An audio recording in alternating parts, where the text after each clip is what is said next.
नमस्कार, न्यूज़ 18 देख रहे हैं आप और आपके साथ मैं हूं मेघना सिंह। साल का दूसरा और आखिरी चंद्र ग्रहण लगने जा रहा है और खास बात यह है कि शरद पूर्णिमा के दिन ये ग्रहण लगने जा रहा है। आपके जीवन पर इसका क्या प्रभाव होगा, देश दुनिया पर इसका क्या प्रभाव होगा, राशियों पर इसका क्या प्रभाव होगा, ये सब बताने के लिए हमारे साथ मौजूद हैं ज्योतिषाचार्य डॉक्टर नीति शर्मा और ज्योतिषाचार्य डॉक्टर पूजा भाटिया। नीति जी, पहला सवाल आपसे, शरद पूर्णिमा के दिन ग्रहण है, शुभ है या अशुभ है? देखिए, ग्रहण जो चंद्र ग्रहण लगता है वो हमेशा पूर्णिमा तिथि को लगता है और सूर्य ग्रहण जब भी लगता है वो अमावस्या को लगता है। शरद पूर्णिमा बहुत ही शुभ दिन माना जाता है। इस दिन माँ लक्ष्मी का प्राकट्य दिवस हुआ था। इस दिन जो चंद्रमा है वो अपनी 16 कलाओं से संपूर्ण होता है और पृथ्वी के बहुत ही नज़दीक होता है, जिसकी वजह से वो अमृत की धारा पृथ्वी पर भेजता है। तो पूर्णिमा और उसके ऊपर भी शरद पूर्णिमा लक्ष्मी प्राप्ति के लिए और सिद्धि के लिए, शुभता के लिए बहुत ही उत्तम ग्रहों का योग माना जाता है। लेकिन इस बार इस दिन चंद्र ग्रहण लग रहा है। आज के दिन चंद्रमा जो है वो अश्विनी नक्षत्र मेष राशि में ये ग्रहण लग रहा है। राहु भी इस समय अश्विनी नक्षत्र में है और मेष राशि सबसे ज़्यादा प्रभावित होने वाली है। लेकिन एक शुभ फैक्टर यहाँ पे ये है कि गुरु चंद्रमा के और राहु के साथ बैठा है।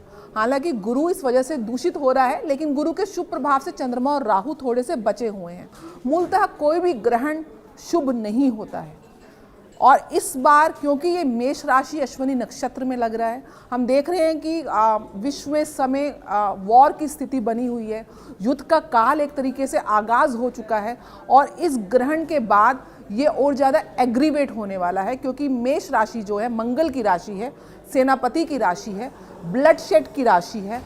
ये बहुत ज़्यादा शार्प ऑब्जेक्ट्स को यूज़ करने वाली राशि है। तो निश्चित रूप से इस ग्रहण में, क्योंकि ये पूर्ण चंद्र ग्रहण है, इसका पूरा प्रभाव पृथ्वी पर पड़ेगा। भारत के साथ साथ काफ़ी और देशों में देखा जाएगा। तो बहुत ज़्यादा शुभ नहीं मान सकती हूँ, लेकिन क्योंकि गुरु साथ में बैठे हुए हैं तो थोड़ी सी अशुभता कम ज़रूर होगी। जी, पूजा जी आपके पास आना चाहूँगी। कहते हैं कि 15 दिन के अंदर जब 2 ग्रहण पड़ते हैं तो कहीं ना कहीं अशुभ फल देता है। इजराइल की बात की जाए, वहाँ युद्ध की फिलहाल स्थिति चल रही है, वॉर हो रहा है, बाढ़ जगह जगह आ रही है, भूकंप हो रहा है, भूकंप आ रहे हैं। लेकिन इसी के साथ अब बात की जाए, अब क्या और अशुभ देखना रह गया है? देखिए, जनरली जब भी 15 दिन के अंतराल पे सूर्य ग्रहण और चंद्र ग्रहण आता है तो डेफिनेटली इसका नेचुरल कैलेमिटीज़ पे बहुत बड़ा ज़बरदस्त इम्पैक्ट आता है। तो नेचुरल कैलेमिटीज़ हम एक्सपेक्ट कर सकते हैं कि कहीं तो बहुत भीषण वर्षा होएगी, बाढ़ की स्थितियाँ बनेगी, कहीं एक्सट्रीम अकाल पड़ेगा। और जिस तरह से मंगल की राशि में आप कह रहे हैं कि अश्विनी नक्षत्र में है और मंगल में की राशि में पड़ रहा है ये ग्रहण, तो मंगल की राशि क्या होती है? मंगल की राशि होती है ब्लड शेड की राशि, ठीक है। ये दुर्घटनाओं की राशि होती है। और इसके साथ ही अगर हम देखें तो ये राशि जो होती है अग्नि, शस्त्र, गैस, इन सब चीज़ों के इस तरह के कांड हम एक्सपेक्ट कर सकते हैं। अग्नि कांड, कहीं कहीं बहुत मेजर वायलेंस हम एक्सपेक्ट कर सकते हैं। रेस्टलेसनेस एक्सपेक्ट कर सकते हैं, क्योंकि मून जो है, मून भी महिला का कारक होता है, ठीक है। और मंगल की राशि में अगर हम देख रहे हैं ये ग्रहण लग रहा है तो कहीं ना कहीं वुमेन के अगेंस्ट कहीं ना कहीं क्राइम बढ़ना, हम यहाँ ऐसी स्थितियाँ बन रही हैं। इसके अलावा हम जो एक्सट्रीम अगर हम भारत की कुंडली लगाएं तो भारत की जिस तरह से हमारी वृषभ लगन की कुंडली है और ये 12वें स्थान पे ग्रहण लग रहा है, तो 12वें स्थान में ग्रहण में हमें थोड़ा सा नेवल बॉर्डर से हमें इंडिया को थोड़ा सा सतर्क रहने की बहुत ज़्यादा ज़रूरत है। इसके अलावा जो है चंद्र ग्रहण में हमें जो एक्सट्रीम जो है हाई टाइड्स आती हैं, बड़ी ज़बरदस्त टाइडल प्रॉब्लम जो है वो बहुत ज़्यादा ज़बरदस्त प्रॉब्लम क्रिएट करती है। विमान दुर्घटनाएं होती हैं। और जिस तरह से अब मंगल का राशि परिवर्तन भी 14 नवंबर के आसपास होने जा रहा है, और जब मंगल और शनि का संबंध बनेगा, 410 एक्सिस पे मार्स और सैटर्न आएंगे, तो वो समय वहाँ से लेकर 45 दिन वॉर के पॉइंट ऑफ व्यू से बहुत क्रिटिकल है, क्योंकि उन 45 दिनों में वॉर एक्सट्रीम अपने उस पर आएगी और उसके साथ ही उसके बाद धीरे धीरे उसका सोल्यूशन भी होता हुआ नज़र आ रहा है। नीति जी, शरद पूर्णिमा पर ग्रहण पड़ रहा है और कहते हैं कि शरद पूर्णिमा पर चांद से अमृत टपकता है, खीर रखते हैं उसमें और उस खीर को सुबह खाते हैं। इस बार ग्रहण है, कैसे होगा? निश्चय रूप से शरद पूर्णिमा में खीर का भोग लगाना और माँ लक्ष्मी को और राधा रानी को भोग लगाना बहुत ही शास्त्रों में महत्वपूर्ण माना जाता है। लक्ष्मी की प्राप्ति के लिए, शुभता की प्राप्ति के लिए खीर को चंद्रमा की ऊष्माओं के नीचे रखा जाता है। अब समस्या ये है कि रात को 29 तारीख की मध्य रात्रि को जो ग्रहण लग रहा है वो 1:05 से लेकर 2:24 तक लग रहा है। तो जो हमको समय मिल रहा है उस समय तो हमको ग्रहण मिल रहा है, तो इसमें एक ही उपाय रह जाता है कि सुबह 4:17 28 की सुबह, जिस समय ब्रह्म मुहूर्त होता है, वहाँ से लेके सूर्योदय तक जो 6:30 बजे के आसपास होगा, यानी कि 4:17 सुबह प्रातःकाल से 6:30 के बीच में अगर आप खीर को चंद्रमा की आकाश की ऊष्माओं के नीचे रखते हैं तो आपको जो पूर्णिमा का जो लाभ है खीर में वो आपको प्राप्त होगा।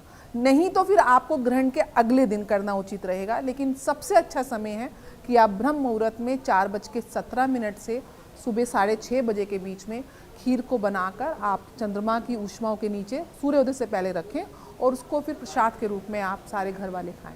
पूजा जी, आपके पास आना चाहूँगी। सूतक काल की बात की जाए, सूतक काल किस वक्त से किस वक्त तक लग रहा है और क्या ऐसे काम है जो हमें बिल्कुल नहीं करने चाहिए, बिल्कुल मनाही होती है जिन्हें करने की? सूतक काल में क्या करना नहीं चाहिए ये बहुत इम्पॉर्टेंट है। सूतक काल में जब 9 घंटे पहले हमारा सूतक लग जाता है तो उस समय कहा जाता है कि मंदिर के कपाट बंद हो जाते हैं और मंदिर में प्रवेश वर्जित हो जाता है। देवी देवताओं की जो मूर्तियां हैं उनको ढक दिया जाता है। तो इस तरीके से मंदिर में प्रवेश करना वर्जित है। कोई भी शुभ कार्य सूतक काल में करना वर्जित माना गया है, क्योंकि कहा जाता है कि इसका अच्छा परिणाम नहीं मिलता है। इसके अलावा सूतक काल में आप जो है हो सके तो ट्रैवलिंग अवॉइड कीजिए, कोई भी नया काम करना अवॉइड कीजिए। और इसके अलावा आप सूतक काल में हो सके तो तुलसी को बिल्कुल भी ना तोड़ें, ना ही छुएं। ये बहुत इंपॉर्टेंट है, क्योंकि तुलसी का पत्ता जो भी हम खाने में डालते हैं वो आप सूतक काल से पहले तोड़कर ही अपने खाद्य पदार्थ में डाल दें, उसी से ही बेटर रहेगा। और इसके अलावा सूतक काल में आपको कोशिश कीजिए कम खाएं पिएं, क्योंकि जिस तरह से चंद्र ग्रहण जो है थोड़ा सा आपकी जो बॉडी के फ्लूइड्स हैं उसको इम्पैक्ट करता है। तो जितना आप खाने पीने का सेवन कम करेंगे उतना आपके बॉडी के फ्लूइड्स मेंटेन रहेंगे। स्टमक अपसेट होने के बहुत ज़्यादा चांसेस होते हैं, खास करके जो कर्क लगन के लोग होते हैं उनका जो है इमोशनल बैलेंस भी बहुत ज़्यादा हाई होता है। तो किसी भी तरह के लड़ाई झगड़े और तनाव से बचें इस पीरियड में। मंत्र चैंटिंग करते रहें, वो बहुत ज़रूरी है। और ख़ास करके जो गर्भवती महिलाएं हैं सूतक काल में बाहर निकलना अवॉइड करें और किसी भी चाकू या धारीदार चीज़ का इस्तेमाल ना करें ग्रहण के टाइम पे और सूतक काल के। जी पूजा जी, आपने मंत्र की बात की, कौन सा मंत्र हमें पढ़ना चाहिए? देखिए, मंत्र जो है सबसे बड़ा तो जिस तरह से हम बोलते हैं कि चंद्रमा मनसो जातक, चंद्रमा जो है मन का कारक है, तो माइंड पे मेजर इम्पैक्ट आता है, इमोशंस पे इम्पैक्ट आता है। तो आप चंद्रमा के मंत्र कर सकते हैं, आप ओम नमः शिवाय का मंत्र कर सकते हैं, आप विष्णु सहस्त्र नाम का मंत्र कर सकते हैं, आप हनुमान चालीसा कर सकते हैं, आप श्री सूक्त का पाठ कर सकते हैं। और अगर आपको कुछ भी नहीं करना है तो आप सिर्फ ओम नमः शिवाय अपने मन की शांति के लिए इसी की चैंटिंग्स करते रहिए। अगर आप बहुत बीमार फील कर रहे हैं या घर में कोई ऐसा इंसान है जो बहुत बीमार है तो आप महामृत्युंजय का जाप कर सकते हैं। जी नीति जी, बात की जाए शरद पूर्णिमा की। शरद पूर्णिमा को लक्ष्मी जी से जोड़कर देखा जाता है, कहते हैं कि धन वर्षा होती है लक्ष्मी जी की पूजा की जाए तो, लेकिन इस बार ग्रहण है, कैसे पूजा पाठ की जाए? देखिए, निश्चय रूप से पूजा आप निसंकोच होकर कर सकते हैं और ग्रहण काल में आप कर्मकांड की पूजा नहीं कर सकते, लेकिन मंत्र जाप का बहुत प्रभाव होता है। रादर इस समय लोग सिद्धि को प्राप्त करते हैं, तो ये वो समय है जब आप मंत्रों की ऊर्जाओं को ज़्यादा महसूस कर सकते हैं और उससे ज़्यादा फल प्राप्त कर सकते हैं। लक्ष्मी की प्राप्ति के लिए श्री का बीज मंत्र ओम श्रीम या श्री सूक्तम का पाठ या फिर भगवान शंकराचार्य द्वारा निर्मित कनक धारा स्तोत्र अगर आप पढ़ते हैं पूरे दिन पूर्णिमा के दिन, तो आपको विशेष फल लक्ष्मी की प्राप्ति होती है। इस दिन अगर आप ग्रहण काल से पहले, सूतक काल से पहले अपने घर में श्री यंत्र की पूजा करें और श्री सूक्तम का पाठ करें तो निश्चय रूप से लक्ष्मी की प्राप्ति होती है। पूजा में आप कौड़ी और गोमती चक्र को अवश्य इस्तेमाल करें और सोटीक की माला से माँ लक्ष्मी के बीज मंत्र को आप जाप करने से लक्ष्मी की निश्चय रूप से प्राप्ति होती है। और जिस समय ग्रहण काल रात को चल रहा होगा, जो मध्य रात्रि का समय होगा, तो हो सके उस समय आप सोए नहीं और चाहे आप अपने शयन कक्ष में बैठकर या गर्भवती महिलाएं हैं तो वो अपने बेड पे लेट कर ही जागृत अवस्था में वो मन से, जो कहते हैं ना सांसों की माला से, मंत्रों का जाप करें, माँ लक्ष्मी का जाप करें, चंद्रमा का जाप करें, चंद्रमा के बीज मंत्र का जाप करें। और 2 बीज मंत्र आपको ज़रूर जाप करने चाहिए, सिद्धि के लिए भी और नकारात्मक ऊर्जा को नष्ट करने के लिए। वो मंत्र है राहु और केतु के बीज मंत्र, क्योंकि जो ग्रहण लगता है वो राहु केतु की एक्सिस की वजह से लगता है, और रात्रि में ये जो नकारात्मक ऊर्जाएं होती हैं राहु और केतु की ज़्यादा सक्रिय होती हैं, ग्रहण काल में तो पूर्ण प्रभाव में होती हैं। तो जब आप इस समय ये मंत्रों का जाप करते हैं तो जो नकारात्मक ऊर्जाएं किसी भी रूप में आपके इर्द गिर्द आ गई हैं वो क्षीण होती हैं और सकारात्मक ऊर्जाओं में परिवर्तित होती हैं। पूजा जी, आपके पास आना चाहूँगी। हमने देखा कि पूरी दुनिया इस वक्त अर्थव्यवस्था के मुश्किल दौर से गुजर रही है। ऐसे में व्यापारी वर्ग की बात की जाए तो ग्रहण के दौरान उन्हें क्या करना चाहिए? देखिए, ये जो ग्रहण है ये मेष राशि और अश्विनी नक्षत्र में पड़ रहा है। अब अश्विनी नक्षत्र की यदि हम बात करें तो जो लोग मेडिकल फील्ड से जुड़े हैं, डॉक्टर्स, मेडिकल प्रैक्टिशनर्स, फार्मिस्ट, वैद्य, हकीम, थेरेपिस्ट, इन पे मेजर इम्पैक्ट है। साथ ही इसके अलावा मैं बताना चाहूँगी कि जो जितने भी लोग जो स्पाइसेस के बिजनेस में हैं उनके लिए तो ये बेटर है, लेकिन जैसे चंद्रमा को ग्रहण लग रहा है तो जितने भी डेयरी प्रोडक्ट्स हो गए, जितने भी मून रिलेटेड बिजनेस हो गए, क्लॉथिंग, गारमेंट, अगर आप स्टॉक एक्सचेंज देखेंगे तो अभी पीछे इन सब डेयरी प्रोडक्ट्स की और टेक्सटाइल्स के स्टॉक्स जो है बहुत ज़बरदस्त गिरे भी हैं। तो मेजर फ्लक्चुएशंस आप देखेंगे, सोना चांदी के भाव में आप मेजर फ्लक्चुएशंस देखेंगे, तो व्यापारी वर्ग पे तो डेफिनेटली इस चीज़ का असर पड़ेगा ही। और सूर्य, चंद्रमा और अश्विनी नक्षत्र से रिलेटेड जितने भी प्रोफेशंस हैं, बिजनेस हैं, स्पेसिफिकली जो बिजनेस जिसमें हॉर्सेस का इस्तेमाल होता है वहाँ पे भी इम्पैक्ट आता हुआ नज़र आ रहा है। तो ऐसे में व्यापारी वर्ग को क्या करना चाहिए? सबसे पहले तो आप माँ लक्ष्मी के मंत्र करते रहिए और अपने बिजनेस के स्थान पे, अपने ऑफिस में ग्रहण के बाद गंगा जल छिड़किए। साथ ही आप जो है क्या कर सकते हैं कि ग्रहण के बाद दान पुण्य कर सकते हैं। दान पुण्य करने से ग्रहण का बहुत ज़बरदस्त इम्पैक्ट जो होता है वो काफ़ी हद तक कम हो जाता है और उसका शुभ प्रभाव आपको सुनने को मिलता है। साथ ही आप मंत्रा चैंटिंग करते रहिए और मनोकामना पूर्ति के लिए, अपने बिजनेस की जो है ग्रोथ के लिए आप मैनिफेस्टेशंस कर सकते हैं। पूरे ऑफिस में गंगा जल छिड़क सकते हैं। और इसके अलावा आप क्या करते हैं, ग्रहण के बाद जो है मीठे चावल बना के यदि आप कौवों को खिलाएं तो कहा जाता है कि ग्रहण का दोष बहुत हद तक असर कम हो जाता है। तो आप ये कुछ उपाय कर सकते हैं। जी नीति जी, अगर खाने पीने की बात की जाए तो ग्रहण के दौरान खाने पीने की मनाही होती है, खाना पीना नहीं खाना चाहिए, लेकिन इसी के साथ साथ अगर सूतक काल की बात की जाए तो वहाँ पर भी मनाही होती है। तो खाना कब तक खा लेना चाहिए इस वक्त में? देखिए, आइडियली तो जो पीक टाइम है ग्रहण का, जो मध्य रात्रि है, वो भोजन का समय है नहीं, शयन का समय है। तो वहाँ तो आपको एक सेविंग फैक्टर मिल रहा है कि और तकरीबन 1.25 घंटे का ये ग्रहण लगेगा, उस समय तो बिल्कुल ही निषेध है खाना और मेरे ख्याल से आवश्यकता भी नहीं है। लेकिन सूतक काल 9 घंटे पहले लग जाएगा, दोपहर को, शाम को 4 बजे के 5 मिनट के आसपास प्रारंभ हो जाएगा। लेकिन इतना समय रहना, भूखा रहना 9 घंटे संभव नहीं है। जो लोग रोगी हैं या जो लोग महिलाएं जो गर्भ अवस्था में हैं, तो आपको करना क्या है, तुलसी पत्र अपने खाने के भोज में आप डाल दीजिए, या फिर तुलसी की आजकल ड्रॉप्स भी आती हैं, आप उनको भी डाल सकते हैं। तुलसी तत्व में ऑक्सीजन की मात्रा और शुभता की मात्रा ज़्यादा होती है, तो वो जो नकारात्मक कीटाणु होते हैं ग्रहण की वजह से, वो उनका कहीं ना कहीं नाश करती हैं। दूसरी जो सबसे ज़्यादा हमारे लिए आवश्यकता है वो वायु का प्राण ऊर्जा है। जो पंच तत्वों में जो वायु है वो सबसे ज़्यादा महत्वपूर्ण है। अभी कोविड में भी हमको पता चला कि कितनी ज़रूरी होती है प्योरिटी ऑफ एयर, और उसी के माध्यम से जब आप कोई मंत्र को चैंट करते हैं तो आप उस ऊर्जा को सकारात्मक बना के उसको ग्रहण करते हैं। तो आप जो भी खाना इस समय आप ग्रहण करें सूतक काल के समय, उस खाने में तुलसी पत्र या तुलसी के ड्रॉप्स डालें और उसके बाद उस खाने को सामने रख कर आप महामृत्युंजय के मंत्र से और चंद्रमा के बीज मंत्र से, अगर आपने कोई अपना गुरु मंत्र ले रखा है तो उस मंत्र से चार्ज कर कर उसके बाद आप उस खाने को अगर आप ग्रहण करते हैं तो निश्चय रूप से उसके नकारात्मक प्रभाव काफ़ी हद तक क्षीण हो जाते हैं।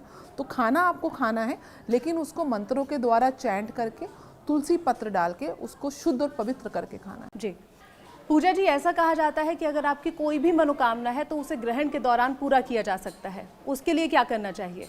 देखिए, जहाँ एक तरफ हम ग्रहण का नकारात्मक प्रभाव की बात करते हैं, वहीं अगर हम पॉजिटिविटी की बात करें तो ग्रहण की रात जो होती है सिद्धि की रात्रि मानी जाती है। इस दिन आप जिस भी मंत्र को सिद्ध करना चाहते हैं, उस मंत्र की यदि आप चैंटिंग करेंगे तो वो आपके लिए बहुत ही बेनिफिशियल रहने वाला है। अगर आपकी कोई भी मैनिफेस्टेशन है, this is the best time for manifestations. और अगर आप किसी भी आपके घर में कोई बीमार है या आप खुद किसी तरह के रोग से पीड़ित हैं, तो आप ऐसे में महामृत्युंजय मंत्र का जाप कीजिए ताकि आपकी बीमारी जो है वो ख़त्म हो जाए। अगर आप शनि की ढैया या शनि की 7.5 से गुजर रही हैं, आपकी ज़िंदगी में रुकावटें आ रही हैं, तो आप शनि मंत्र का जाप कीजिए। इससे शनि मंत्र का जाप करने से 7.5 का प्रभाव कम होगा। यदि आप मांगलिक दोष से पीड़ित हैं तो आप मंगल की उपासना कीजिए, आप हनुमान चालीसा या बजरंग बाण कीजिए। इससे क्या होगा कि आपके मंगल संबंधी जितनी भी प्रॉब्लम्स हैं वो लाइफ में ख़त्म हो जाएंगी। और इसके अलावा हम क्या कर सकते हैं, किसी भी तरह की मैनिफेस्टेशंस करने से बहुत ही बढ़िया रहेगा। और हम जो चंद्रमा के जितने भी हमारे मंत्र होते हैं, जैसे कि ओम नमः शिवाय का मंत्र हो गया, महामृत्युंजय का मंत्र हो गया, चंद्र का स्पेसिफिक ओम सोम सोमाय नमः का मंत्र हो गया, और इसके अलावा हम मंत्र में लक्ष्मी जी का मंत्र, अगर हमें लक्ष्मी जी के अपने बिजनेस में उन्नति चाहिए, बिजनेस ग्रोथ चाहिए, तो लक्ष्मी जी के मंत्र हम कर सकते हैं। विष्णु सहस्त्र नाम का पाठ कर सकते हैं, श्री सूक्त का पाठ कर सकते हैं। तो ये रात मंत्र सिद्धि के लिए बहुत ही इंपॉर्टेंट रात है, और जो भी आपकी मैनिफेस्टेशन है आप इस रात में कर सकते हैं। नीति जी, अगर प्रेग्नेंट महिलाओं की बात की जाए तो बहुत सी उन्हें सावधानियां बरतने के लिए कहा जाता है। अब ये रात के वक्त ग्रहण पड़ रहा है, तो ऐसे में क्या करना चाहिए? क्या उन्हें सोना चाहिए या उठना चाहिए उस वक्त? और छोटे बच्चों के बारे में भी। देखिए, अगर संभव हो तो ग्रहण के समय आपको जागना चाहिए। आप लेट सकते हैं, आप लेट सकते हैं। प्रेग्नेंट महिलाओं को स्पेशली इस समय लूज़ कपड़े पहनने चाहिए, बहुत ज़्यादा टाइट कपड़े पहन के उनको सोना नहीं चाहिए। और उसके बाद वो इस अवस्था में सोएं कि ज़्यादा मूवमेंट ना करें। और जो आपके गर्भ का स्थान है, जो आपके बेली का एरिया है, उसके ऊपर आप आलता या चंदन का एक लेप लगा सकते हैं। कोई ठंडी चीज़ या फिर आलता या रोली में आलता मिला के या चंदन में आलता मिला के आप उस अपने जो गर्भ के एरिया को है उसको आप ढक के उसका लेप लगा के लेट सकते हैं। और कोई भी शार्प ऑब्जेक्ट्स आपको नहीं यूज़ करने हैं। मानसिक जाप आपको करते रहना है, अपने शिशु के स्वास्थ्य के लिए प्रार्थना करते रहना है, अपने अच्छे प्रसव के लिए प्रार्थना करते रहना है। और मुख्यतः रूप से जितना मेडिटेशन करेंगे उतना ही अच्छा है।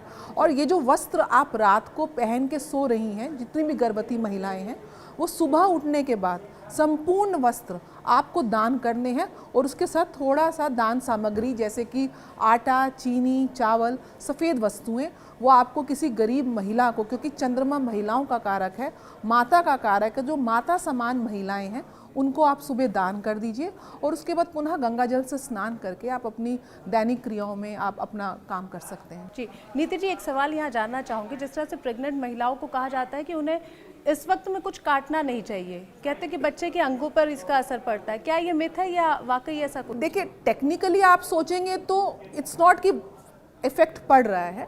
इस चीज़ को समझने की आवश्यकता है। चंद्रमा मन का कारक है, आपकी फीलिंग्स का, आपकी भावनाओं का कारक है। और जब भी चंद्रमा पीड़ित होता है तो कहीं ना कहीं आप देखेंगे, जब पूर्णमासी या फिर अमावस्या होती है तो जो मेंटली चैलेंज लोग होते हैं वो काफ़ी ज़्यादा एजिटेट हो जाते हैं। आप normal day to day life में भी देखेंगे कि फुल मून या नो मून के समय आपको काफ़ी ज़्यादा गुस्सा आता है, या कुछ लोग काफ़ी ज़्यादा एक हैप्पी फीलिंग आती है।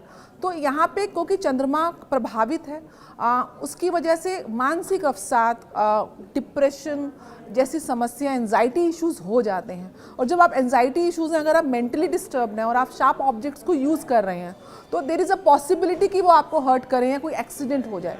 तो इसको साइंटिफिकली इसलिए समझना चाहिए। ऐसा नहीं है कि कोई अंग बच्चे का ख़राब हो जाता है, it's not as that it is said. सिर्फ इसलिए कि मानसिक ऊर्जाएं इस समय थोड़ी सी अनबैलेंस और एजिटेटेड होती हैं, उसकी वजह से आप अगर कोई भी ऐसा काम जिसमें रिस्क इन्वॉल्व है उसको आप अवॉइड करेंगे तो उसका आपको नेगेटिव इफेक्ट नहीं होगा। और वैसे भी ये ग्रहण का जो समय मध्य रात्रि, वो ऐसा कोई समय नहीं है कि आप कुकिंग करेंगे, वो ऐसा कोई समय नहीं है कि आप कैंची का इस्तेमाल करेंगे या सुई धागे का इस्तेमाल करेंगे। तो 1.5 घंटे का, 1.25 घंटे का पीरियड है, आप रेस्ट करिए और चैंटिंग करिए और उसका अच्छा फल प्राप्त हो आपको। जी पूजा जी, हर कोई जानना चाहता है कि राशियों पर, उसके जीवन पर उसका क्या असर पड़ेगा, ग्रहण का क्या असर पड़ेगा। ऐसे में आपसे जानना चाहूँगी किस राशि पर अच्छा प्रभाव ये ग्रहण लेकर आ रहा है। देखिए, सबसे पहले तो मैं बताऊंगी जिस तरह से मेष राशि में ग्रहण है तो मेष राशि और तुला राशि पे इसका नकारात्मक प्रभाव है, और चंद्रमा जो है कर्क राशि का स्वामी है और सूर्य जो है वो सिंह राशि का स्वामी है। तो इन 4 राशियों में थोड़ा सा नकारात्मक प्रभाव है। अगर हम पॉजिटिव इम्पैक्ट की बात करें तो मिथुन राशि पे इसका पॉजिटिव इम्पैक्ट है, क्योंकि मिथुन राशि से 11वें भाव में लग रहा है, लाभ स्थान पे ग्रहण लग रहा है, तो बहुत ही शुभ रहेगा मिथुन राशि के लिए। बिजनेस में ग्रोथ, उन्नति, इंक्रीमेंट के चांसेस, जॉब में प्रमोशन के चांसेस बन रहे हैं। वहीं दूसरी राशि अगर मैं देखूं तो वृश्चिक राशि के लिए भी ये बहुत शुभ है, क्योंकि वहाँ से 6ठे भाव में लग रहा है। तो अगर आप कोई जॉब ढूंढ रहे हैं तो जॉब की अच्छी अपॉर्चुनिटीज़ आपके लिए खुलेंगी। कॉम्पिटिटिव एग्जाम्स दे रहे हैं तो कॉम्पिटिटिव एग्जाम्स में आपकी सक्सेस होती हुई नजर आ रही है वृश्चिक राशि वालों के लिए। और इसके अलावा किसी भी तरह का रोग, ऋण, शत्रु, उसको परास्त करने में आप काफ़ी सामर्थ्य रहेंगे। तीसरी राशि जो है कुंभ राशि की, यदि मैं बात करूंगी, वहाँ से तीसरे स्थान में लग रहा है, तो शुभ यात्राएं होंगी, आपकी कम्युनिकेशन स्ट्रांग होगी, आपके सिबलिंग्स के साथ रिलेशनशिप अच्छे होंगे, आपकी शॉर्ट ट्रैवल्स होंगी जो आपके लिए बहुत ही पॉजिटिव रहने वाली हैं। तो ओवरऑल इन राशियों के लिए तो पॉजिटिव इफेक्ट है। 3-4 राशियों के लिए, जैसे कि मैंने बताया, मेष और तुला और कर्क और सिंह के लिए थोड़ा सा नकारात्मक प्रभाव रहेगा, लेकिन ये सब जनरल इम्पैक्ट होता है। जिन लोगों की कुंडली में राहु केतु की दशाएं चल रही होती हैं, चंद्रमा की दशाएं चल रही होती हैं, उनका जो है मेजर इम्पैक्ट रहता है। Overall it's a general impact. जी, जिन राशियों पर नेगेटिव इम्पैक्ट पड़ रहा है उन्हें क्या सावधानियां बरतने की ज़रूरत है?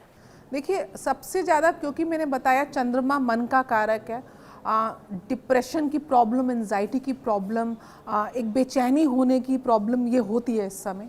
तो पानी से ही हीलिंग भी होती है।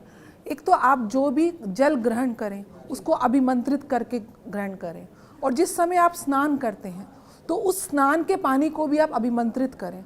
और स्नान के पानी में अगर आप चंदन का इत्र लगा देते हैं, डाल देते हैं, तो चंदन से राहु को डर लगता है, तो राहु की जो नकारात्मक ऊर्जाएं हैं वो चंदन से क्षय हो जाती हैं। तो चंदन का इत्र अपने कपड़ों में, अपने नहाने के पानी में अगर आप इस्तेमाल करते हैं तो काफ़ी नेगेटिव ऊर्जाएं कम होती हैं, और ये सभी राशि वाले निसंकोच होकर कर सकते हैं।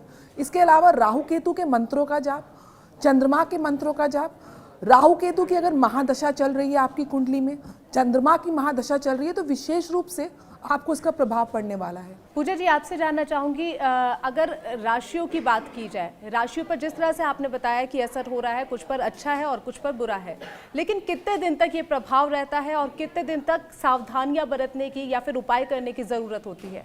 देखिए, चंद्र ग्रहण या सूर्य ग्रहण का इफेक्ट जो होता है 30 to 45 डेज तक रहता है, और जैसे कि मैंने बताया कि ये जनरल इम्पैक्ट रहता है, क्योंकि चंद्रमा और सूरज कहा जाता है सृष्टि के माता पिता हैं, ल्यूमिनरीज हैं। तो जब यही पीड़ित रहती हैं तो डेफिनेटली पृथ्वी पे रहने वाले जितने भी लोग हैं उस पर इसका असर कहीं ना कहीं पड़ता है।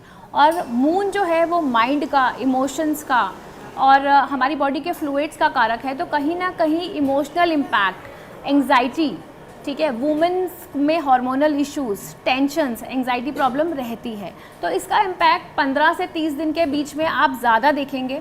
और जितनी राशियां हैं जिनकी राशियों में एक्चुअल में राहु केतु की दशाएं या चंद्रमा की दशाएं या फिर ग्रहण योग की पत्रिकाएं हैं, इन पत्रिकाओं में आप ज़्यादा इफेक्ट देखेंगे।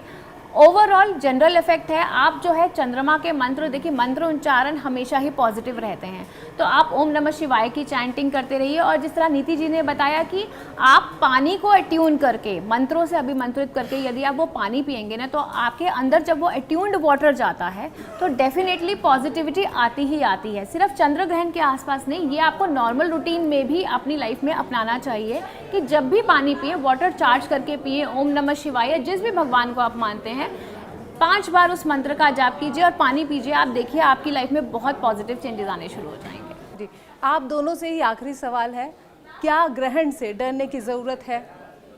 बिल्कुल नहीं, ये एक एस्ट्रोनॉमिकल इवेंट है। चंद्र ग्रहण हो, सूर्य ग्रहण हो, इन्होंने होना ही होना है, तो डरने की आवश्यकता नहीं है। लेकिन विशेष सावधानियां अगर आप इस्तेमाल करते हैं तो निश्चित रूप से आपकी जो मानसिक मनोबल है वो आपका स्थिर रहता है और आपका मन नहीं भटकता। तो मुख्यतः रूप से डरने की आवश्यकता नहीं है, ये होता ही है, होगा, आगे भी होगा, लेकिन आपको अपनी मानसिक ऊर्जाओं को चैनलाइज करना है, स्टेबल रखना है, उसकी बात। जिस तरह से एस्ट्रोनॉमिकल इवेंट है, होना ही है और साल में 4 ग्रहण लगते ही लगते हैं, तो ये साल का आखिरी चंद्र ग्रहण है और इससे 14 दिन पहले सूर्य ग्रहण भी लगा है। तो आपको इससे डरने की बिल्कुल ज़रूरत नहीं है। पॉजिटिव साइड देखिए, मंत्र सिद्धि का वक्त है, आप अपनी मंत्र सिद्धि कीजिए, मैनिफेस्टेशंस कीजिए, घबराइए नहीं, क्योंकि कुंडली के अनुसार, ग्रह दशा के अनुसार आपका जो इंडिविजुअल हॉरोस्कोप है उसका मेजर इम्पैक्ट रहता है।